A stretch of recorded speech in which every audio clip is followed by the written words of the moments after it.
me, the one and only Paul Friends, welcoming you to Starfleet Universe On Call.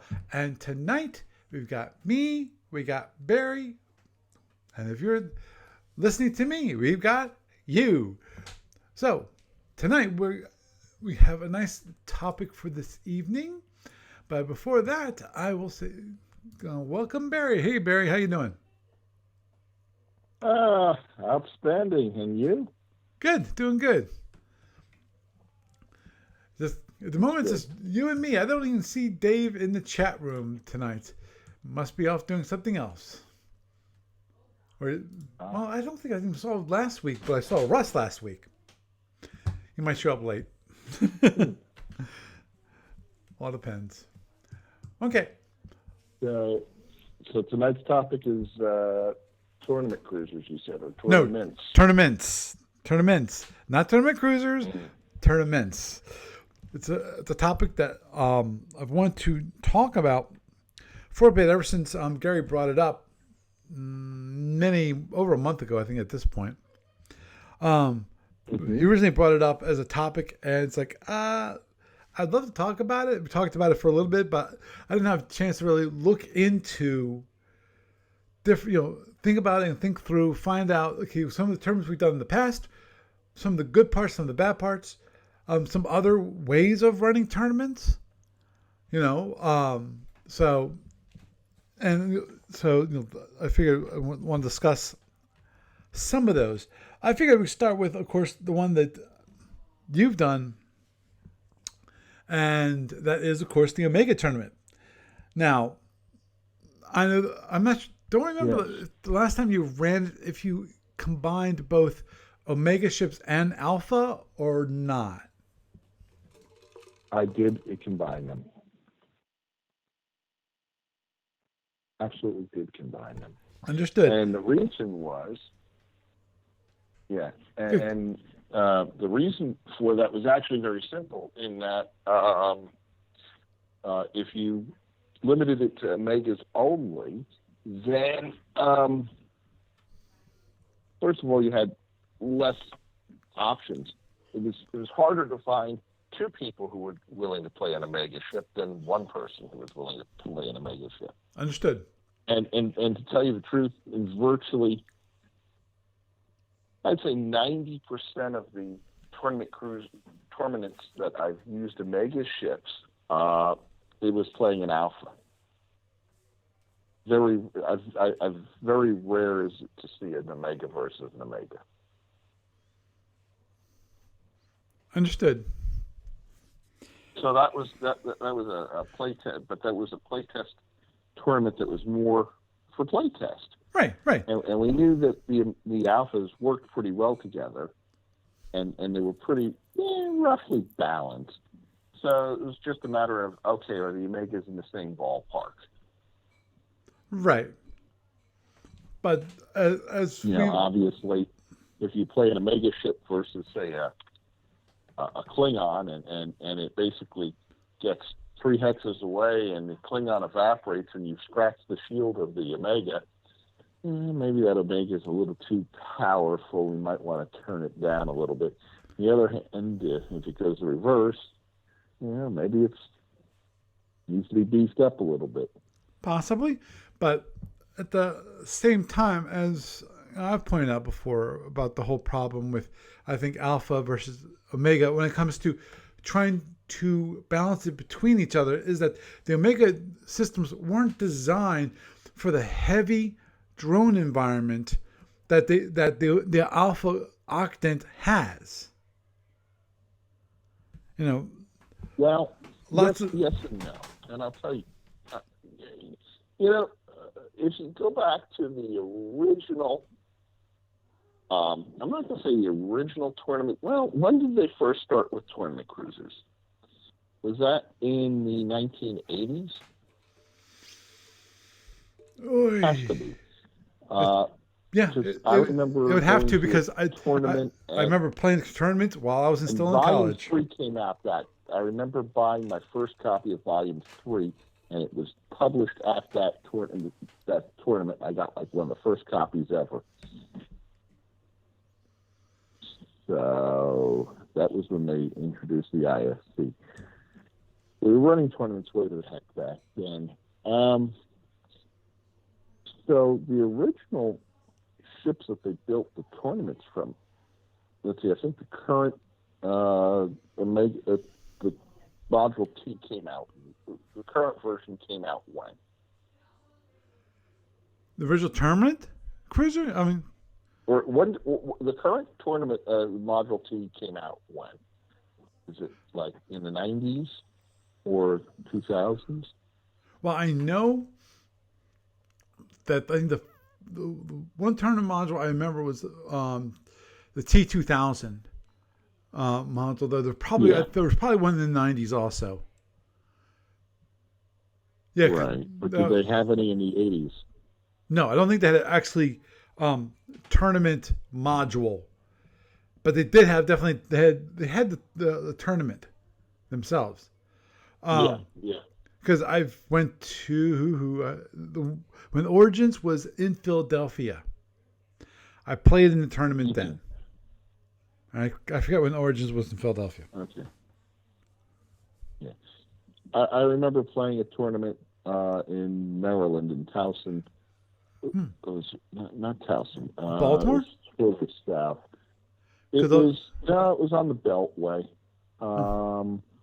It was towards the airport, not far from the airport. It was at the college, University of Maryland. Oh, Baltimore County? UMBC? It was outside of the Beltway. Yeah, well, UMBC is outside the Beltway. It's in Baltimore County. It's basically west of Baltimore. Yes. It was just where I-95 runs into 695. It was like a couple of miles away from there. It's quite a few more miles away from there, but I don't know of any college that's that close to 695, I-95 south of Baltimore. Even north of Baltimore. Google Maps. Because I grew up in Maryland, remember? I know my way around Baltimore. I understand. Hang on, it was.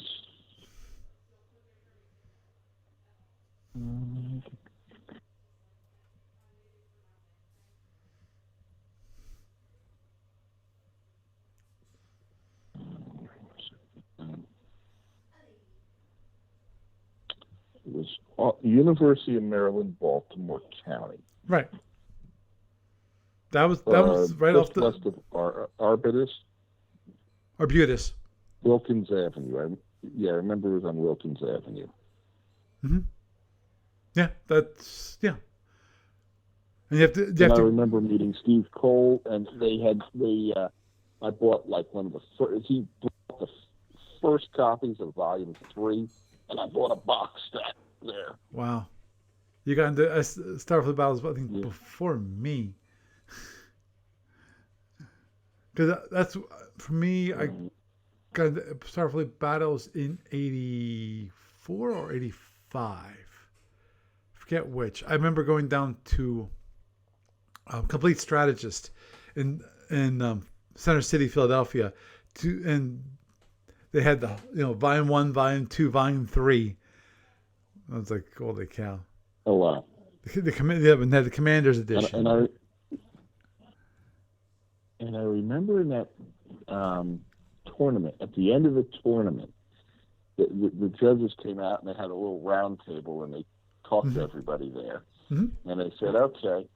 And I think Steve said, well, we're putting these tournament ships together at the last minute, and we're checking them all to make sure they're okay, and we're going through the WIN aux box, and we're saying, okay, does it have the right number of warp? Does it have the right number of this? Does it have the right number of weapons?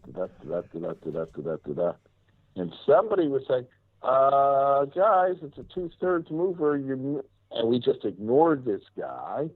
And so he had this WIN aux box, and I think it had like 38 power.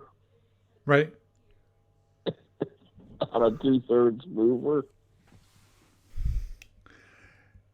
Yeah. And not too many restrictions on what you could put in the option mount. That was the biggest issue. Yeah.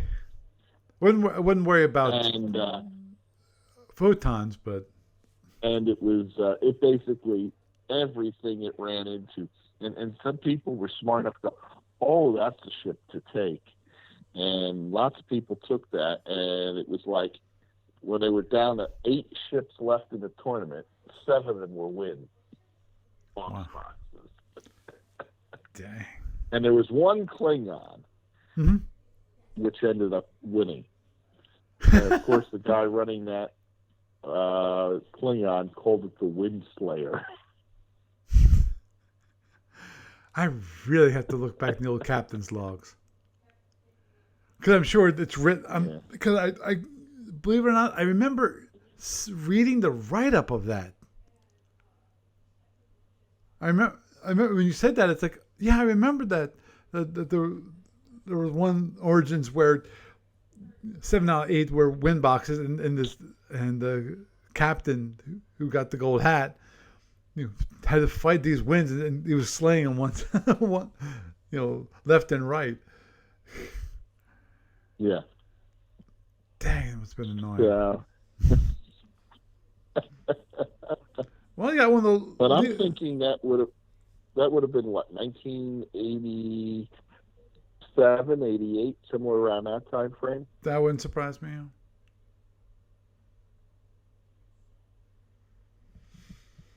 Yeah, because I know. In any case, yeah, Origins was also 1 year at the Baltimore Convention Center in the harbor. That's one of those times I went. Oh, okay. I came down from Philadelphia, and I was going to Drexel University at the time, and drove down with a couple friends, and played the tournament pretty much all day long. Yeah, I remember we had a couple of sleeping bags, and we basically camped out because we were poor and we didn't have money for a hotel room or something like that. Oh, I remember what it was. We had like 8 or 9 guys, and somebody said, "Hey, we're going to get a hotel room," and everyone chipped in like $5 or something. Been there, done that. I remember doing that in Columbus. Yes, I do. Yeah. Where we had people, some people sleeping in the beds, and some people sleeping on the floor, all sharing the same room. Yeah. Because we all were poor. I was going to just sleep in my car, but it says, for $5 you can just get a space in the hotel room. It's like done. Yeah. It's worth having a good night's rest. Yeah. But anyhow. Any case. So back then, I suspect that the tournament ships were not optimized for drone combat. So I think anybody who did have drones was going to. I think that was like they had just introduced free movement. Mm-hmm. That would not surprise me. Yeah, I don't know if the tournaments ever used plotted movement. I would. My guess would be not, because, as I said, I've talked about this multiple times, that my remembrance is that in the original rules, everything was plotted movement. I remember that. Yeah, when I first learned the game, it was plotted movement. Which it wasn't until like 2-3 years later, maybe even 4 or 5 years later, that we actually used free movement. Mm-hmm. Because I still remember Steve Petrick telling the stories of him outguessing his opponent when it comes to doing plotted movement. Well, yeah, with plotted movement, it's a totally different game. And with plotted movement, an 8-speed drone is actually useful. Oh, so, yeah. These days people look at the rules and they say, 8-speed drones, what's the point? Yeah. You're never going to hit anything with that. But in the days of plotted movement, it actually made sense. Yeah. Well, yeah, it make definitely Speed 8 drones were were a little more powerful back then, with plotted movement. Obviously, the thing is, the one thing you got to remember also that even though you had plotted movement, you still had free actions. Every impulse that you Correct. did, you still could do whatever actions you want, whether it was firing, phasers defensively, launching drones, whatever, you know. But Yeah. that still was free, free action. As in you didn't have to pre-decide what action you will be taking when. Right. Right. It's only movement that was plotted. Yeah. So if you knew that he was going to be The launching a plotted drone, that means movement. you got to make sure you had your tractors charged. Which you have to do anyway. Hmm. But any case, yeah. But I think tournament was always at least 20 speed drones. Yeah. Oh yeah. Oh. You cannot be using 32 speed drones in tournament. I mean all 32 So I speed meant drones. those Well, eight. the one thing that people always forget is this, which is by default, all ships that have drone racks come with Speed 8 Okay. drones. Every Yes, when you to get them upgraded. right, you have to. That's actually cost BPV to upgrade them. Yes. So let's say that the tournament, the Klingon D7, that's worth 135. Now that's before you upgrade its drones, and replaced some of those anti-drone rounds with dogfight drones. Mm-hmm. Right there, let me see. That would be, I think, is it half a point to get the speed 32? Speed 20. Is it half a point? Yeah, half a point per. Half point per. Half a point. So that Right. is. So you got 6 points for the drones, and then you have for the T-32s you have another point. So that's 7 points. 7-8 points. Right. Upgrade cost. Yeah. Yep. And then you have the UIM system, which is again that costs points too. That costs points too. So what was? And that's probably cheaper than it. Yeah, what was 135? Yeah, Now it's it's like probably 150 or more. I have to look up Yeah. in the appendices what those additional options cost. How much like UAM costs, and of course, I'm willing to bet when they first did the tournament and they added the UIM, it still was the normal UIM. Normal UIM actually required, after you used UIM, you had to roll. And if you rolled and you you failed it, they failed crystal, you couldn't fire your disruptors. Right. Which was always one of those things which balanced out the power of the UIM in my mind. Right. When they gave it unlimited use UIMs with no chance of problems, that was a major upgrade to the ship. Yep. Major upgrade. Yep. So I think the original D7 was only like 117 points. Yeah, but I think remember, the original D7 didn't have the anti-drone rag either. That was added on the command cruiser. I mean, on D7C. Well, first of all, you had a B refit, which gave you back your 4 shuttles. Oh yeah, and geez, was it this D7 or the D6 that had the jump D6 racks. did not. Had the jump racks where basically the drones got launched out of the shuttle bay.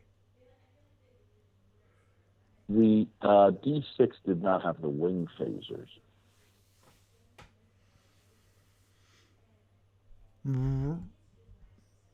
Right. The D7 they added the wing phasers, but I think they still had the jump racks until they went to the B refit. Yeah.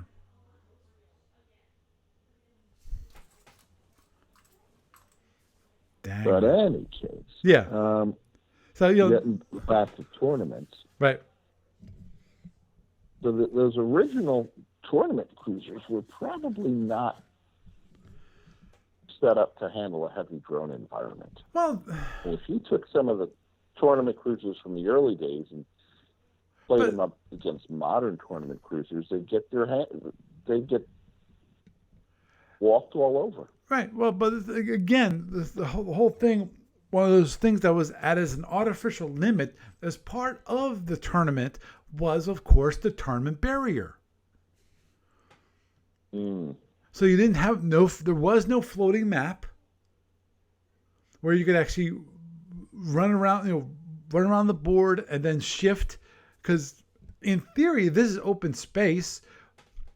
You can launch your drones fine. Woo! I'm gonna run that way away from the drones. I'm gonna keep running. I don't have to worry about any barrier to stop me. Any edge of the board to stop me. Well, was the original tournament played in a floating map? I don't know. I don't know what the original rules were before I got in, which was not until because the floating map would have really just raked the plasma chuckers up. Mm-hmm. Yeah, plasma. If you've got a fixed map of the tournament barrier, plasma becomes far more powerful. To a certain degree, yeah. Oh, to a huge degree. I mean, I've played ships with plasma in a floating map, and it's like fire a plasma R, and he's like, "Yeah, I'll come back in a turn or two. Agreed. I can run it out." Agreed. But the one thing that you want really hurt the plasmas, do what they did for FedCom, which is that you got rid of the enveloping, they got rid of the pseudos, they got rid of the shotguns, which nobody uses, but they got rid of a lot of stuff. In addition, there is no weapon status 3 holding your torp. You get 2 turns of arming, and the first turn you have to do your 3rd turn of arming in FedCom. Oh. This is what what was his name now? I forget who it was. But basically, that was one of the complaints with the tournament. They're starting really close, and the plasma races, those plasma torpedoes, they need to be fully charged and armed before you come in, because otherwise you're spending the first turn kind of waddling around going, okay, I can't approach him, because if I approach him, he's going to kill me. Because I won't have the speed. I'm not going to say energy for reinforcement, because in FedCom, energy for reinforcement doesn't mean much. But you don't have the speed, especially against 24 speed drones. So, that's one of those nasty little things when it comes to FedCom versus, SFB. Because Lord knows, you're at... Yes. So in FedCom, you start with your plasmas empty? No. You start with only 2 turns of arming. You have to do the final turn of arming your first turn. You can either... Oh, so you're paying turn 3 arming rather than hold cost. Yes. Ouch. Mm-hmm.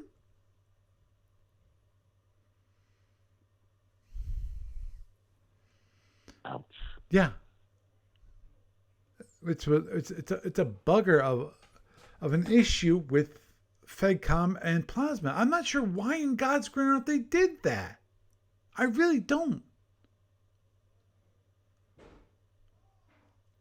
It's one of those mysteries which I don't play FedCom. I would love Steve Cole to explain to me why they did that. Because everybody else gets almost weapon status 3. Obviously, it's a multi-turn Right. arming weapon because even photons, in theory, they're not weapon status 3. They're not holding. Mm-hmm. Actually, no. Actually, they are holding, aren't they? They are holding, and if you want to, you can. I'm pretty sure I got this right, which is that you can waste your batteries to have your photons overloaded. So either that, or you use your batteries to complete arming. That might be it. It's been a while since I've worried about multi-turn arming and FedCom. I really should relook that up. But anyhow, I haven't played FedCom and since the last time you and I played. System, it's like, Since the last time, I bought the game system, and it's like, oh, that's kind of interesting. That's a little different. Yeah, I just added X weapon technology into the FedCom portion of the clients a few weeks ago. So now we just have to add the ships that use the X weapons. Well, I have to send them off to a few people who've been helping me with the library, and I've been slacking in actually adding them to the library and actually sending them out new images to create the ship defs. Mm-hmm. Moving forward, though, Right.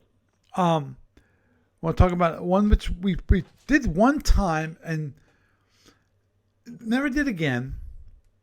And I'm willing to, and definitely the whole idea of the tournament was to encourage other people who normally don't play in tournaments. And that was the EW tournament. Yeah. I can see why you only did it once. And with that, you play with full EW, ECM, ECCM, with the regular tournament cruisers. There was no Orions and no Andros. Well, the problem with the Andro is that the Andro would require a power upgrade, really. Just because of Sure would. Yeah, to be in that heavy EW environment, the Andromeda needs more power. It sure does. Because as it stands with the current one that is in play, which has like 28 power. If you now have to allocate 6 power per turn towards ECCM, it's going to get killed. It's bad enough as it stands. And as it is, we got to really... It's already power starved. Yeah, and we have other issues with it. That the offensively, it can't do squat. Really. Yeah. So, yeah. I mean, it's awful. But we had actually there was you probably don't remember this guy Aaron Staley, which actually is interesting. I remember Aaron. Well, guess what? I haven't heard from Aaron in a while. I haven't either, and he just came back. He did? Yep. He's been furloughed, so he has lots of time on his hands. So he's coming back to SFU Online. Oh, Lord have mercy. Oh. Unfortunately, Barry, you don't pay attention to the discussion board. He came back to the discussion Yeah, board, I haven't. and what did he do?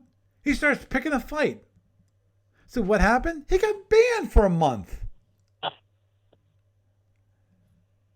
It's like, Aaron, really? I mean, really? You come back after being out in another, I understand the real world because as it is, I found he got married. It's like, whoa, that's a big difference. Oh, he did. Okay. Yeah, he got married. I don't know how many years ago, but I did talk to him, and he did tell me he got married, and I congratulate him on getting married.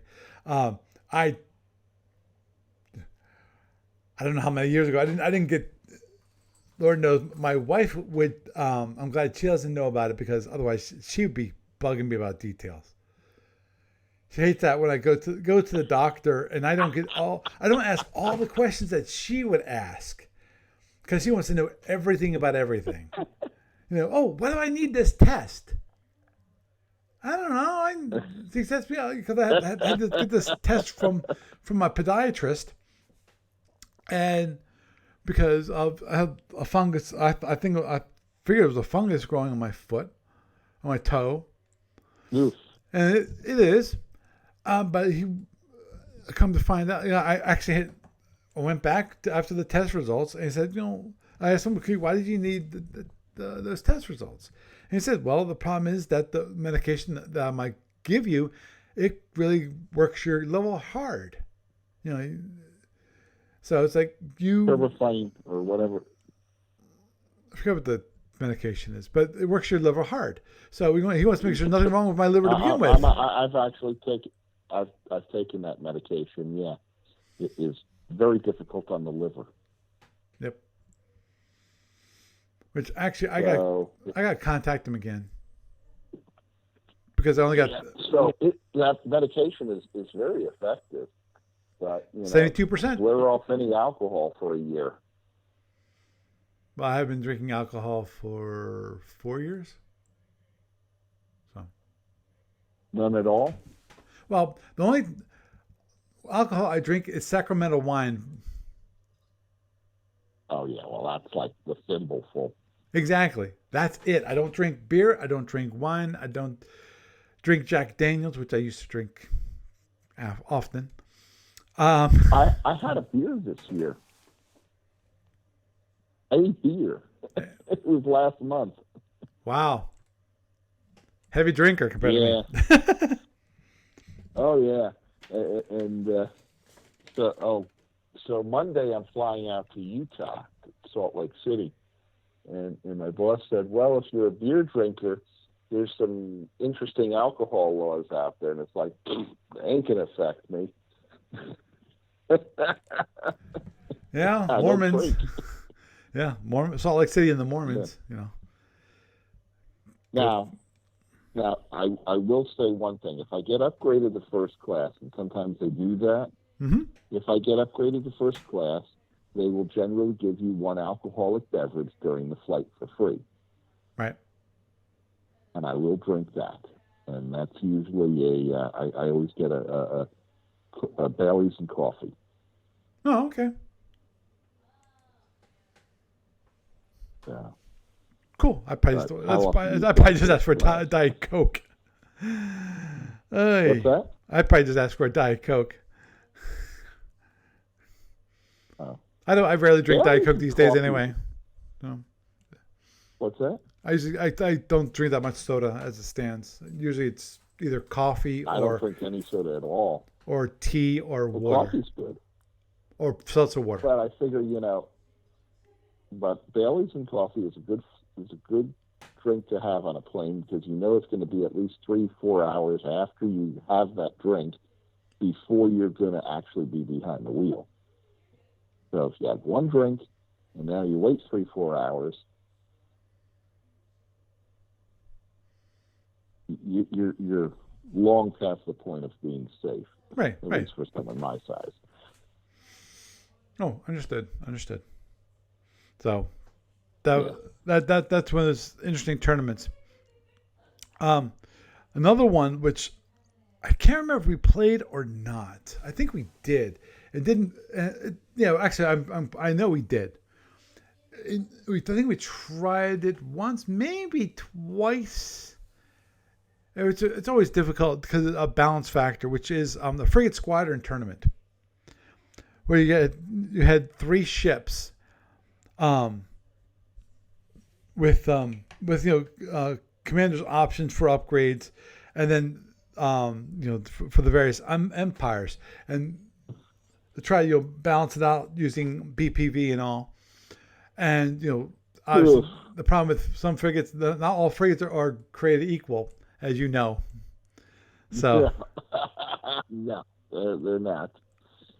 But hey, it definitely was. The whole point of tournament, is that I take a ship, you take a ship, and they're balanced. We don't have to think about anything. I can go to someone and say, let's play a tournament game. And 5 minutes later, we're already on turn 1 doing the game. Barry, that's when you one. Start doing what's that? That's one reason why some people like tournament play, because of the limited rules that are played, like the limited EW rules that are used, and the ships are relatively balanced for that one ship. Well, for whatever tournament you're playing. When you're doing single ship duels, that for these ships that have been worked through for many, many years, that's what some people like. But the problem with that is some people got bored of it. And I understand that's why I know years ago we've this really years ago, it was 10 years ago I think. Tried some of these different tournaments. Because of, people are bored. They want something different. That's why we try the EW tournament. Draw in some people that don't normally play tournaments, but, to give them the one thing that they've always complained about, which is tournament play isn't real play because it doesn't have real EW. It's not like they're asking for full tack and tell, that kind of stuff, which I don't think even people who play quote unquote real SFB use, because Lord knows tack and tell stuff, it's a great idea. It's a very cool idea, very realistic idea. The problem is it takes a lot of work. Now, obviously, it's been quite a few years since I've had someone ask me, which is the whole idea of taking the client and add the tack and tell rules into it so that information can be slowly revealed over time. As they get to the proper tack and tell levels, okay, now we know it's not just a D hull for a Klingon, it's a D7, not versus a D6. And then you get closer. Oh, you know what? That's actually a D7C, not a D7K. Things like that. And there's something to be said for that. I haven't got. There's only one person that I know that asked for it, and that was Aaron Staley. I haven't seen anyone really ask for that. I mean, really push hard on that. It's not been a multiple person request on that. So.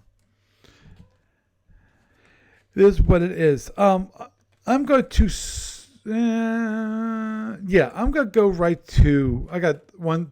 There's another term I'm going to add on. I'm swapping 2 positions I have in my notes, and I'll put the one to the end. This one up above it, just because I like it. It was played multiple times. It had been refined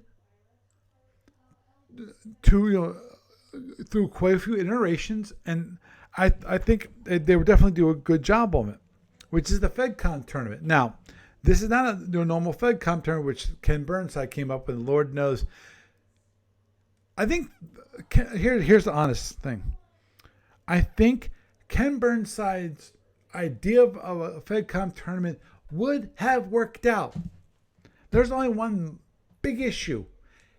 He left ADB before it was ever ran with. We ever did a tournament with it. So we had to interpret what he said through what was written down in a captain's log. There were a lot of details which I'm sure Ken Burnside had in his mind of, oh, this is how it works. He had the details. He knew how the whole thing fit together. And I'm sure if he would have been there, he could have answered the questions and we could have continued using the tournament system. But it got confusing. We said, okay, fine. The whole point system, chuck it. We have a winner, we have a loser, that's it. We're going to fall back on normal tournament, FedCom play. Now, this is not that.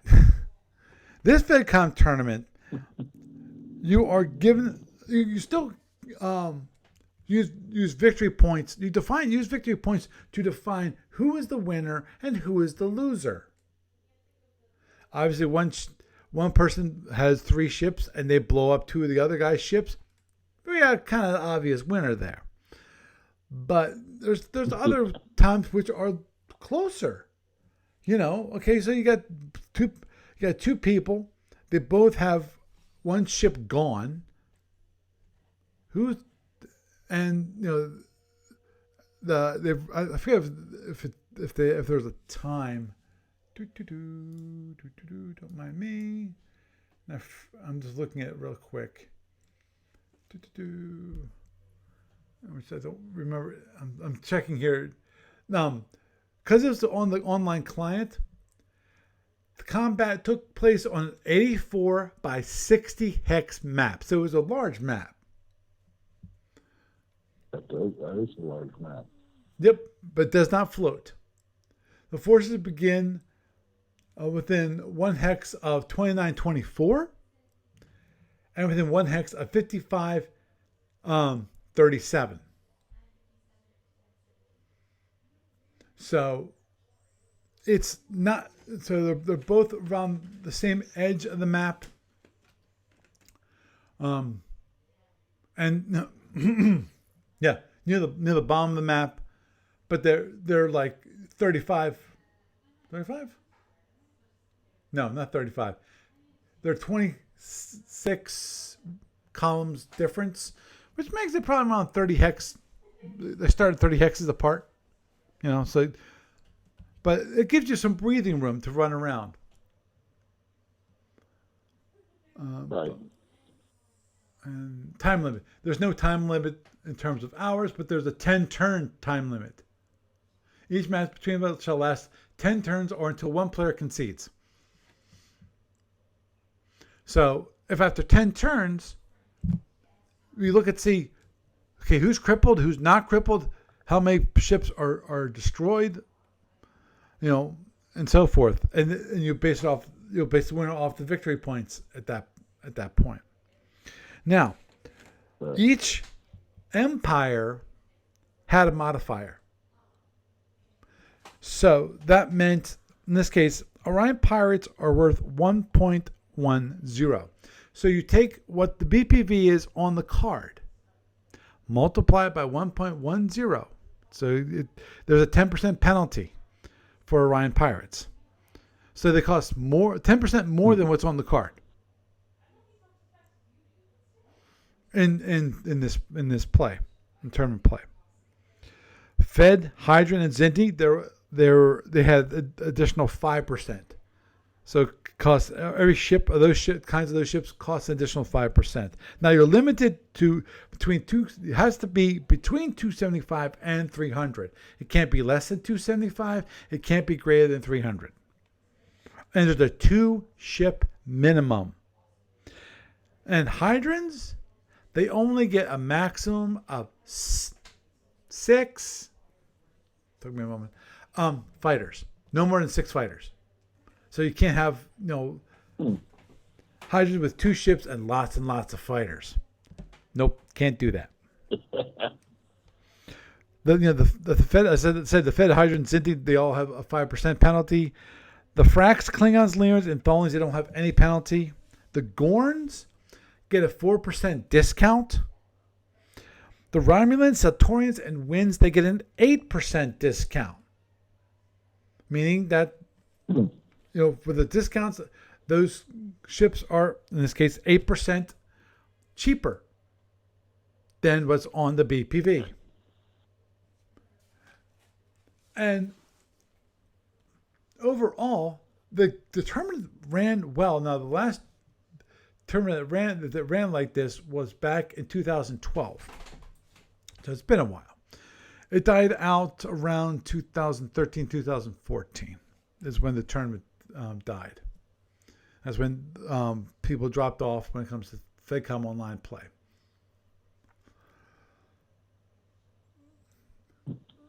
But it makes to me it's beautiful. A lot of this is the one thing that FedCom players loved, which is you got to choose your ships. It wasn't, here's your ship. No. Now, the one thing that you had to do when we had it at Origins is that you had to submit yourself. You had to say, okay, here's my ships. Submit that to the judge. The judge would go look at it, count up the numbers, make sure it didn't violate any of the rules that are currently for selecting a ship, and say yes or no. And right. And that's the force that you had for I forget if we allowed them to choose per round or not. Now this one I don't think you could change per round.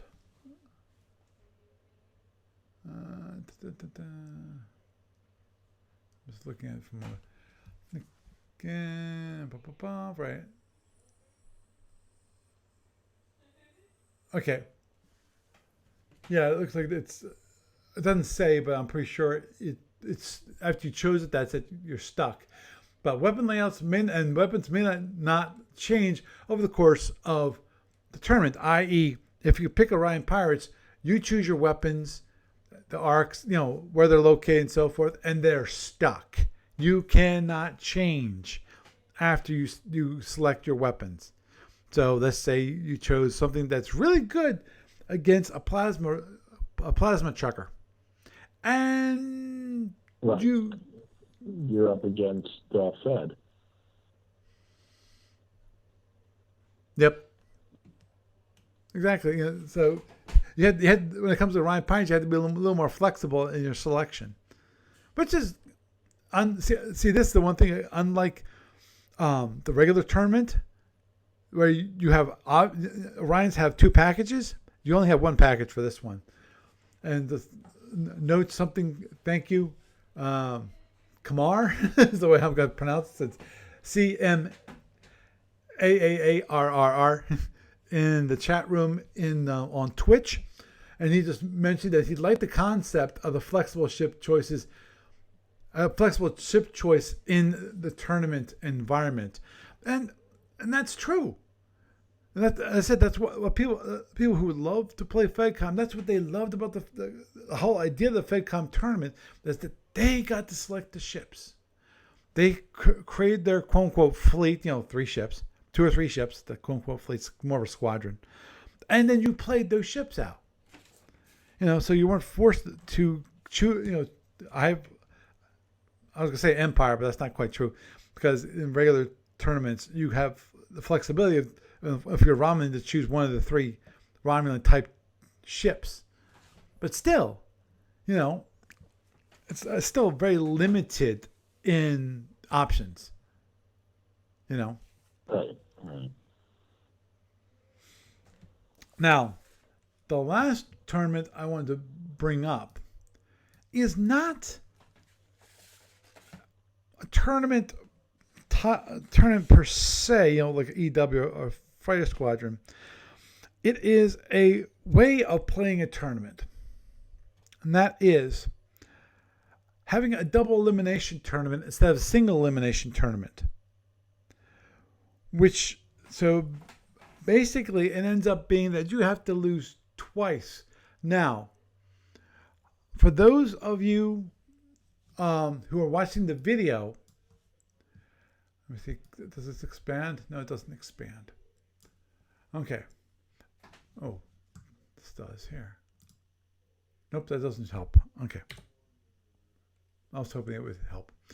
Sorry. I was showing. I'll bring it back up. This is a double elimination bracket for the 2004 National Science Bowl. Is what I'm showing up my screen.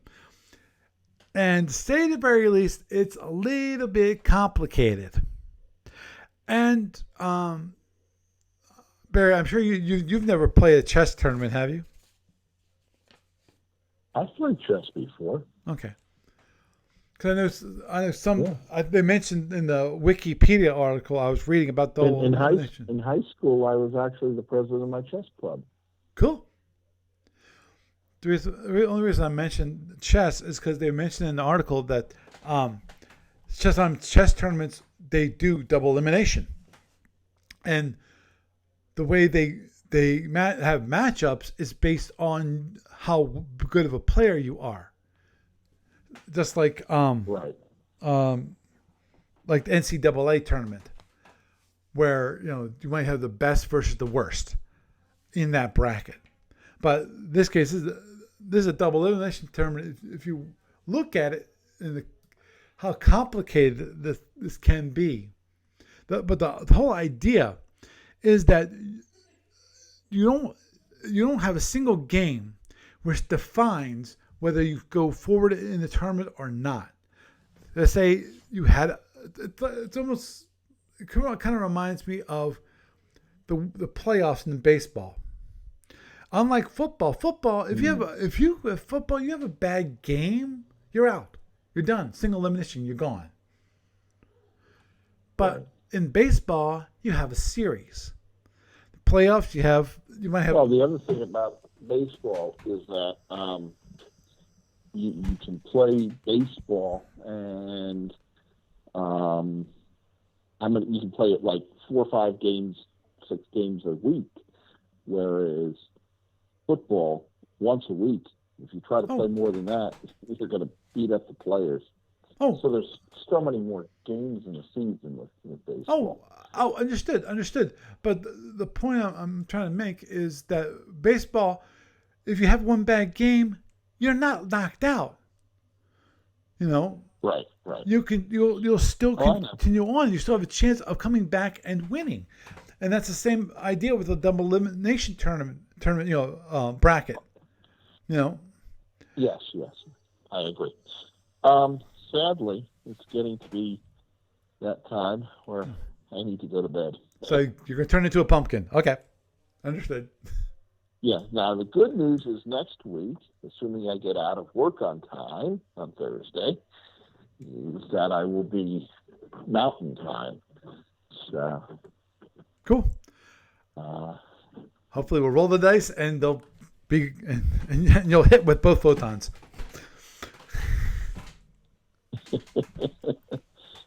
Yes. Okay. Well, Barry, you have a good night, and hopefully I will see you next week. Yep. Okay. Bye. See you.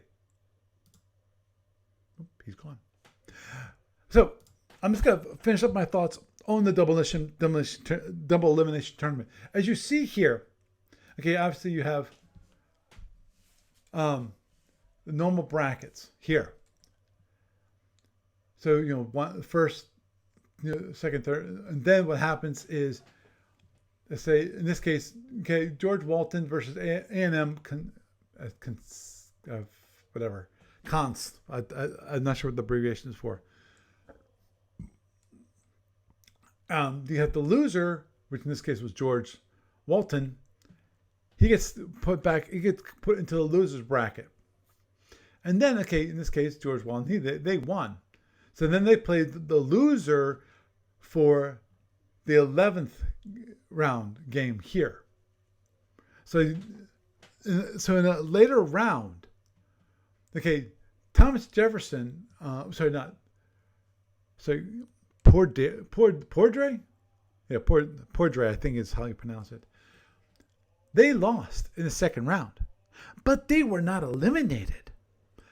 They weren't eliminated until they pushed into this second game, and then George Walton beat Poudre. So that, okay, now, so at that point, they were eliminated because it was double elimination.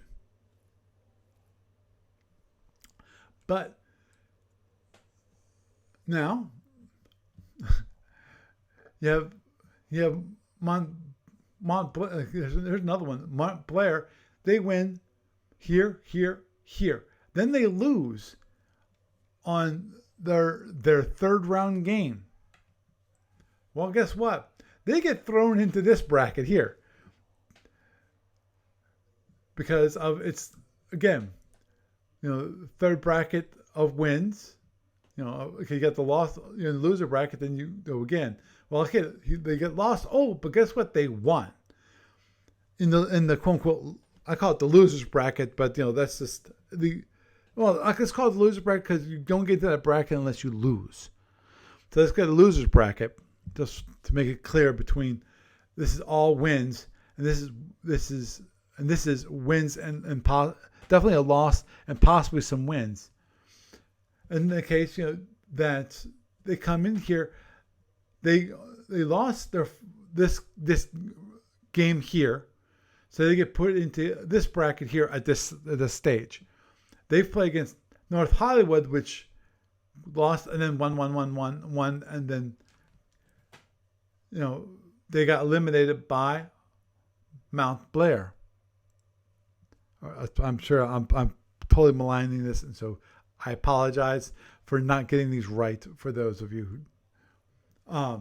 But and then of course even here, where Thomas Jefferson, T. Jefferson, loses against AM Consolidated, then again they have to, since they won all the way through, they have to beat Thomas.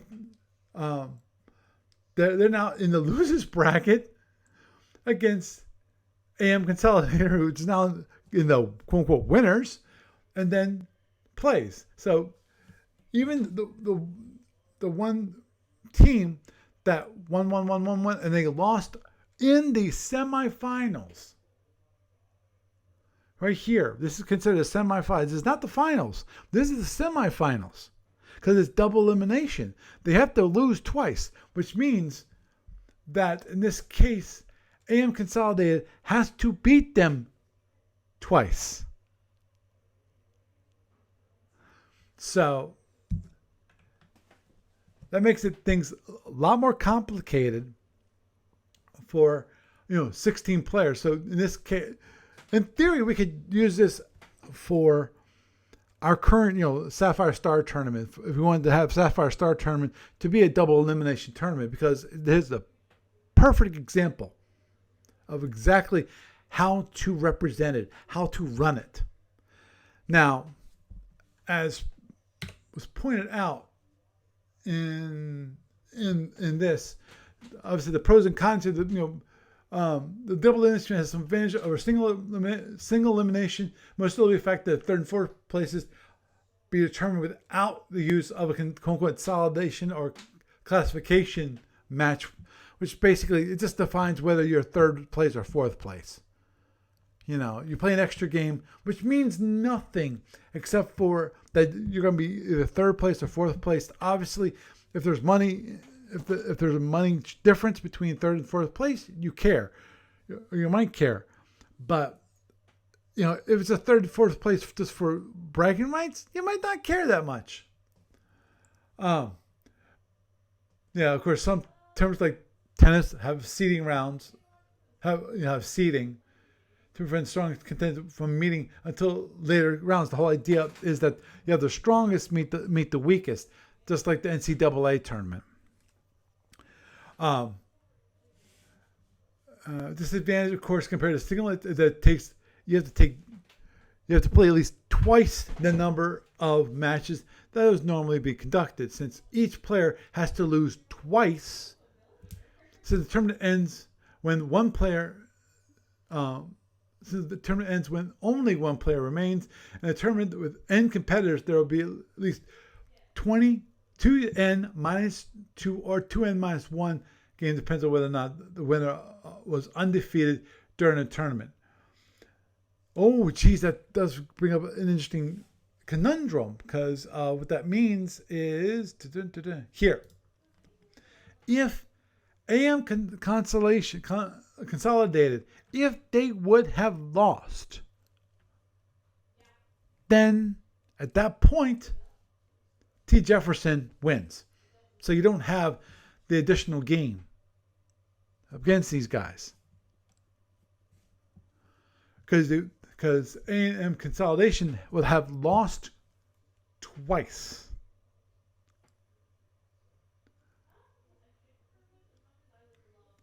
Right. Yeah, they came in and lost 13. They would have lost twice, in which case they've been completely eliminated. So that's why it's 2N minus 2 or 2N minus 1. So 2N, remember this is, so if there, it's 2N or N is what? Remind me. N competitors. So if you have, let's say, 16 competitors, that means there's going to be 32 minus 2, so it's, or minus 1. So a minimum of 31 games has to be played if you want to have a double elimination tournament. Versus when it comes to a single elimination tournament, you got your 8 plus 4 plus 2 plus 1. So 8 plus 4 is 12 plus 2. 8 plus 4 is 12 plus 2 is 14 plus 1 is 15. So, 2N minus 1. So 15 games total. While each player, the person who wins has to play 4 games. The person who loses can play either 1 game or 4 games. I think that's right. No, yeah.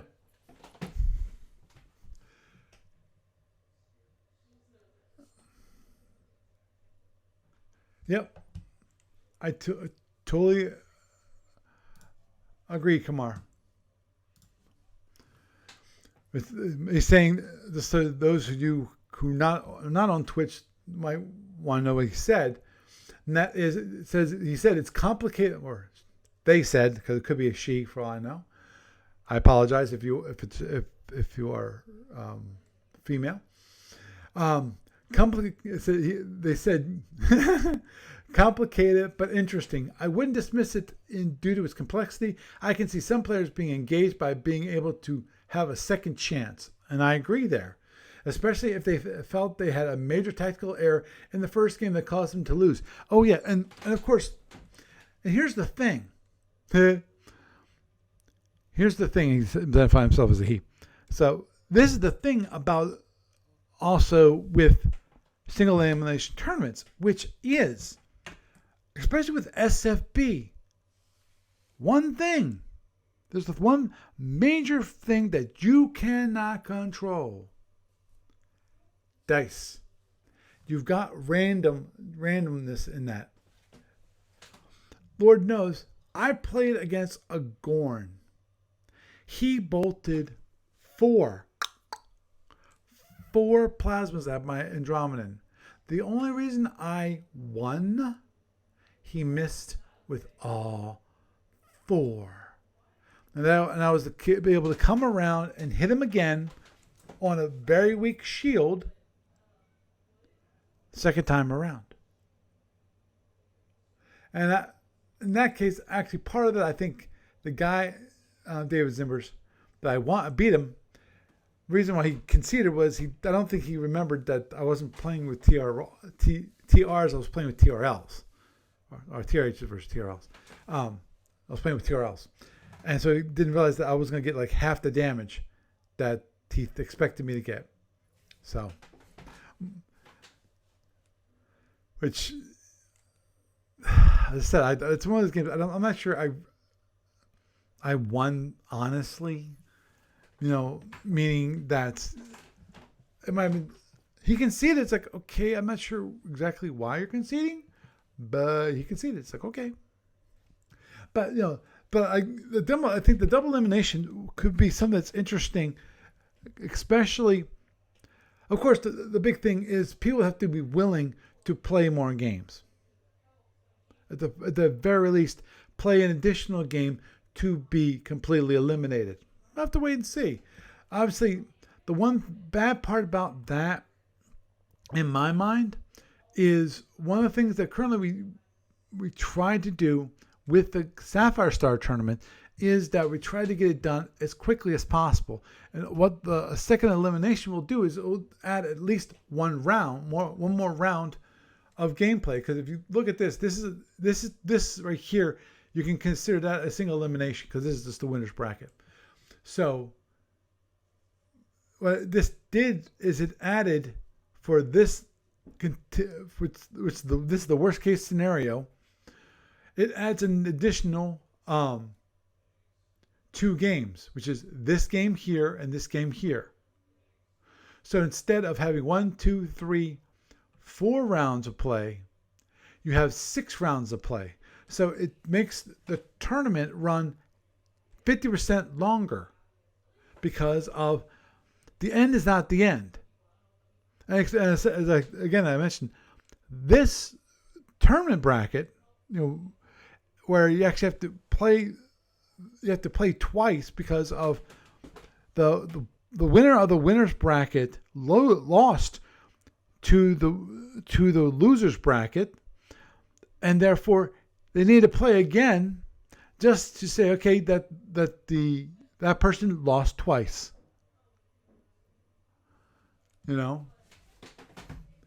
So it makes things. Yeah, but Kumar. The thing is, though, with at least this SFU Online is what we're talking about. I don't think stamina would be an issue in that case. Now, in real life, yeah, if you're doing an in-person tournament, it makes a huge difference. And obviously, again, it depends on the prize and the stakes. And as I pointed out, with the single elimination tournament, when you actually have here, which is if there's a difference currently with the Sapphire Star tournament, there is no difference between third and fourth place when it comes to the amount of money you get. So for that, which means that this third and fourth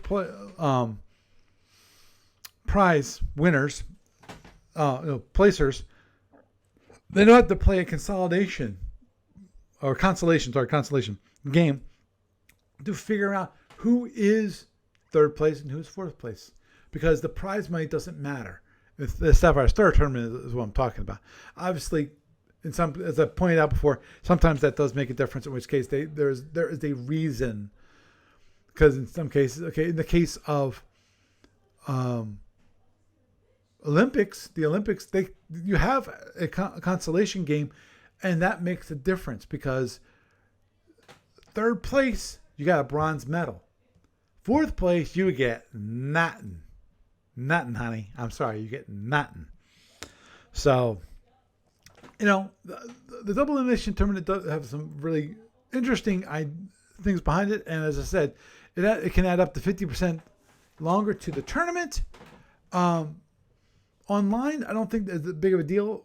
But obviously, ADB wants things done quickly as possible. It might be something we might broach with ADB at some point. If people want to do it, and maybe people might be more willing to maybe put a little more into it if it's a double elimination. More money, a longer chance to actually survive and possibly even win. A little more money in the end. Okay, with that, I think I will wrap up for this evening. It's been a pleasure talking to Barry. It's been a pleasure with interacting with the Twitch chat room. Remember, we do stream on twitch.tv at SFU on call. And also, if you're listening on the podcast, i.e. just audio only, if you want to, maybe one time try joining us. I understand not everyone can do that. It's 9:30 Eastern time, which is 6:30 Pacific time. of course, and it is, let me think, if I recall correctly, that would be very early in the morning on, in UK time, because it's 9:30. That means it's like 2:30 in the morning, UK time, because it's British summertime. But if you don't live in, if you live in America, I'm hoping that this is a good time for you, and stop by. I'm hoping that you'll listen to it, and maybe if you're hopefully we'll see other people in the chat room, maybe even chat away with them, because that's one thing. When I first began this podcast over 10 years ago, I wanted this podcast, this time of the week, just an hour, is a place to come and chat about our favorite game. So with that, I am Paul Franz, and I bid you a good night.